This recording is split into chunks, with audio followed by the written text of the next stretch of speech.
Hi, my name is Angus Ho with Daddy Dat, a part of the Ash Management Group.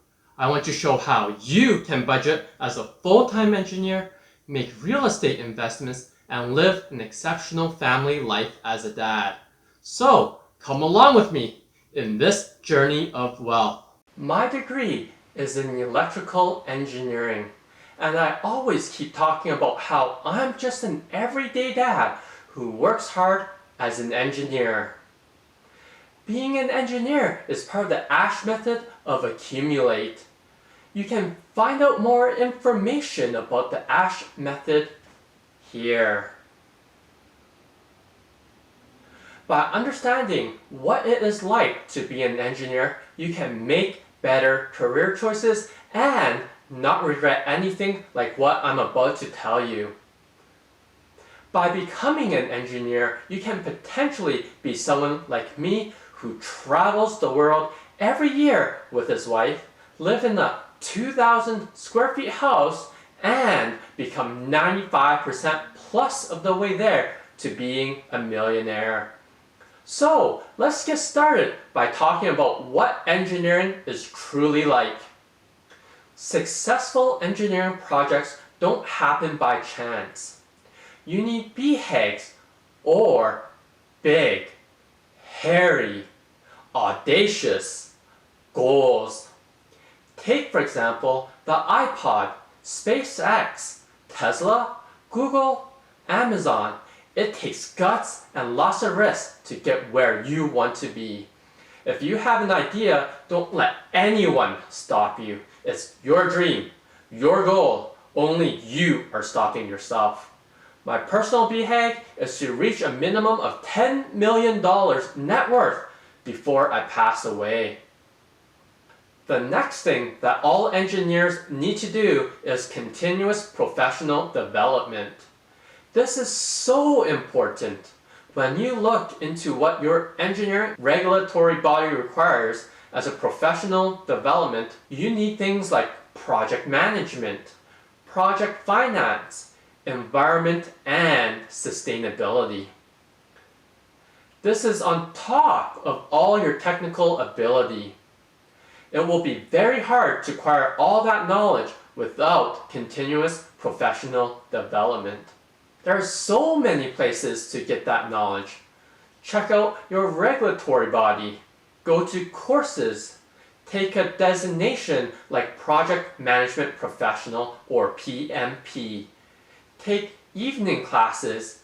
Go to clubs like Toastmasters. Whatever you want to complement your engineering with, there is something out there for you. Number 3 is improving your soft skills as an engineer. While working at the same job for a while, you'll start to realize that you will apply the same set of solutions to different applications. It will get repetitive. Developing your soft skills is so important because you'll find that the next company you work for will have the same work. The only extra thing you have to offer is your soft skills. Are you a good team player? Can you give presentations and sell your product to the boss? Can you type, or are you a finger pecker? Can you use modern day tools like AutoCAD, Slack, Smartsheet? Personally, I would say that this area is something I would excel at. At the end of the day, you're engineering a product to suit a business need, which is also a customer need. So number 4 is understanding the customer, which is so important. A lot of engineers get it wrong, where they want to engineer a solution that worked previously at another company. What happens is that they make the new company core product so complex and obscure that by the time it makes it to the customer, it has no value to them. Then it's even more ridiculous to ask them to pay an additional $1,000 for it. This is just poor business. To me, engineering needs to solve a problem. Speaking of solving problems, number 5 is keep solving problems. Engineering will go south on you. You will get stuck at a problem for a long time. What I like to do is take breaks, stay optimistic. After all, these are all technical problems. Your boss pressuring you to get it done, or your colleagues making fun of your stupidity is the last thing you need to think about. Then, when something is working, brag about it, even when others are making fun of it. This way, it will prevent rumors from spreading fast, because rumors are more fun to talk about. Stay optimistic, and others will be optimistic with you when tackling problems. To find out more about what engineering is truly like, one of the best ways is to find a mentor or a role model, which is tip number 6. Find a role model. Who you aspire to be. Find a role model who you aspire to be. Someone like Kevin O'Leary. He's no engineer, but a brilliant businessman. However, in engineering, you need to know business as well, so why not? How about Steve Jobs, Bill Gates, Elon Musk, Larry Page, Jeff Bezos, or Mark Zuckerberg? Maybe none was an engineer before, but these are all engineering-intensive companies that require engineering knowledge and business knowledge. Find a mentor as well that has the same aspirations as you. Don't stop even if the first match doesn't go well. You'll learn what is right in the mentor and who will motivate you to help you succeed as an engineer. Go through your engineering association to see if any mentors will take you on. Now, let's talk about some of my regrets. When I was 18 and had to decide what I wanted to do in university, I didn't really know at that time what I wanted to do. I don't think many 18-year-olds really know what they want to do at that time either. Thinking about it now, if only I had a BHAG, I would have focused my degree and my career so much quicker. I had too many things that I wanted to do. Finance, engineering, medical doctor, and even a pilot.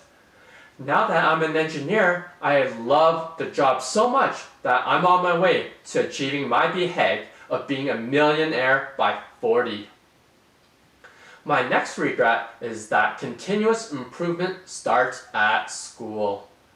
Join clubs and volunteer your time during school. Find something that you're passionate about. Here in Alberta, there were lots of school-run clubs like hackathons, robotics, and even the oil and gas industry. One of my biggest regrets is that I didn't take any of the clubs seriously. I went to them, but I never committed myself to them. Now that I'm at work, I realize that the stuff they've done at work is the same stuff they've done at the clubs. Don't be like me. If you're in university and have the time, stop playing video games and do some useful work that will benefit your career. The next regret I had was that I wasted my internship. I had a great job working for a great company. I didn't make any friends at that job, and I didn't ask enough questions. I sat at my desk with my head down, doing repetitive tasks. That was my everyday routine at my internship, and I let my ego take me. I didn't really want to know what problem my boss had, and therefore I wasn't a good employee. Now that I'm a full-fledged engineer with real customers, now I'm starting to understand that the needs of the boss is also the need of the customers at the same time. My last regret is that I should have taken mentorship more seriously. I should have researched it and known what was needed of me. My first mentor ended poorly. We spoke at our initial meeting and never continued from there. My next mentor that I have right now has committed a lot of time in me. He is well prepared with material and learning. This second mentor really believes in me to get to where I need to be. Well, that's it. That's all my regrets that I want to share with you in engineering. I hope you find this useful. If you want to continue the conversation, join me at the Daddy Dad Facebook group to talk about any questions you may have. Ask the YouTube community your questions by commenting below. I hope this video has inspired you to become an engineer so that you can accumulate wealth faster, so that you can reach that dream goal of yours faster. Whether it's that dream house that you've always wanted, travel the world without compromise, or to become financially independent and retire early. If you like to hear more budgeting, engineering, or real estate tips, please leave a comment down below on what you want to hear. Smash that like button, subscribe button, and be sure to hit that notification bell so you'll be the first to know when I post new videos every week on Mondays and Thursdays. From the Ash Management Group, this is Daddy Dad saving you money.